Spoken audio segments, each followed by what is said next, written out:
Thank you so much, guys, and thank you to the leaving class for allowing me some moments today. I really did want to have a chance to address you before you left. I'd like to take the opportunity to say two things briefly and then leave you with a poem. The first is an attempt to try to express my profound gratitude. As I grew up,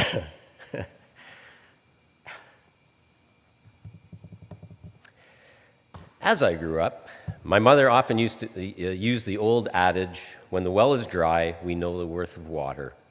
Or as Joni Mitchell sang, you don't know what you've got till it's gone. It's an idea that has stuck with me, and I've always tried to prove it wrong. Taking things for granted is an easy thing to do, especially for someone like me, having had the opportunities that I've had. One could say that I've been drinking from the deepest, cleanest wells all my life. And yet, all one has to do is look around, and one doesn't have to look very far to see how fortunate one is. In this hall alone, I've sat and stood more than 1,000 times over 5 decades. I've seen and heard iconic Canadian and international figures in politics, economics, science, literature, art, pioneers from all walks of life and most professions, world champion athletes, a Nobel laureate, survivors of disease, violence, the Holocaust, and other genocides. I've seen and heard wonderful music, films, art, theater, both professional and student. You've made me laugh, cry, doubt, learn, and become inspired. And that's just in this room. I can't begin to talk about the countless cherished memories that I have from the classroom, the soccer pitch, Norval, and the various journeys we've taken. Teaching can be a most marvelous and noble profession, and while I've been very critical of UCC in some regards, it is a great privilege to teach and coach students such as yourselves and the many hundreds that have come before you. I've always known this, and I am deeply grateful for having had this opportunity my entire career. I've worked hard to be worthy of such good fortune, and if I've made a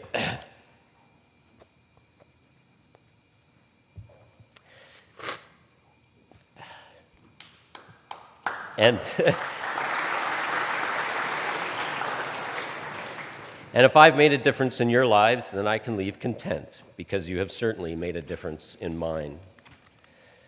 There isn't enough time for all the old stories, and I would not presume to be wise enough to give you advice. Instead, the second thing I want to say is simply a request, or something rather more urgent, like a plea or an appeal.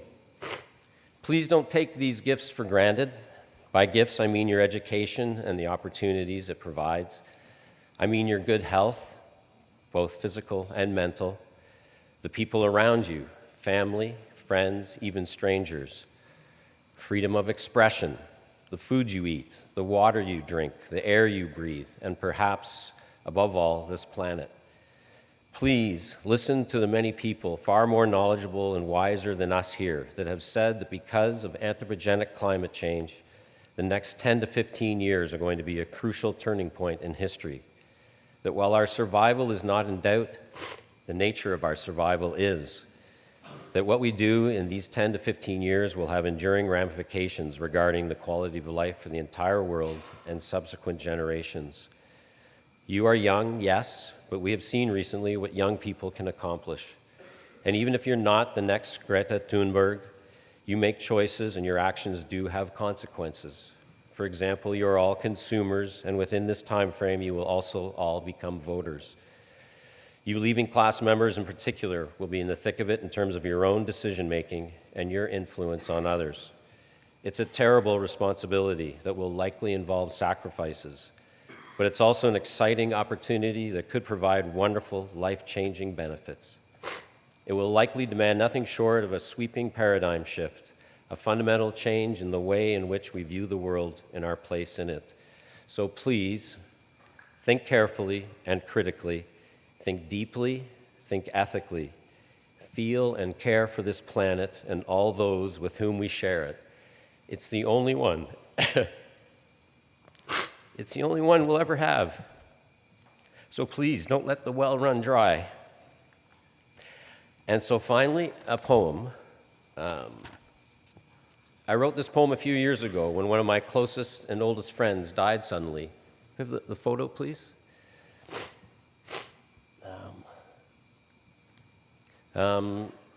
It was written about our friendship in mind, but it has broader meanings and relevance, and I thought I would share it with you today. It's dedicated to, he's the third in the front row, third from the right, and that's me standing directly behind him. That was the prep soccer team in 1974. It's called Together for a While, in memory of SAG, class of 80. Let's walk together for a while, you and I, side by side. Let's be young together, green and restless at the starting line, running from class to class, tousle-haired and loose-tied, untucked and undone, our giddy metamorphosis shaped by Shakespeare and sine curves, fueled by tuna fish and fudgesicles. Let's hang out together in locker rooms and dining halls, inexhaustibly reliving and puzzling over every word, every glance, desperate to solve the great enigma, brave enough to let our clumsy hearts be broken, hopeful enough to be mended by a simple smile. Let's run together through the unrolling season. The soccer field awaits its captain, as do the basketball court and the cricket pitch.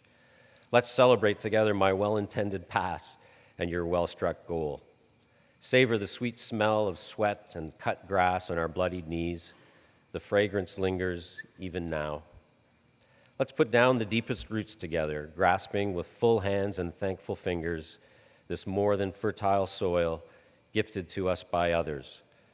Life anchored beneath the clock-faced tower, together we grow outward from here. Let's step out together for a while, you and I, side by side, into the outer world and test our backs against the granite wheel. Challenge the learned scholars, long stride the ivy-covered campus, and fill the blank pages with our bold visions.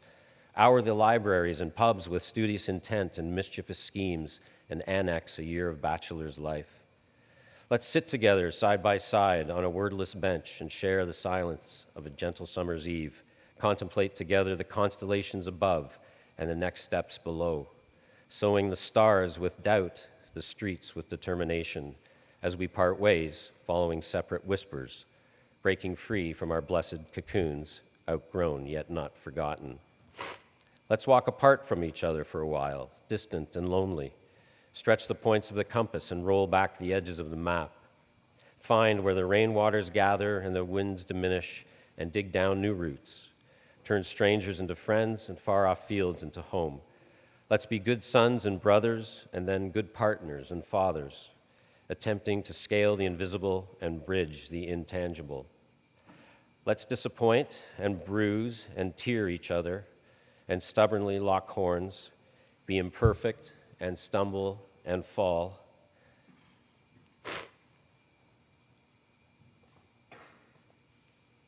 Lose our way and perhaps each other.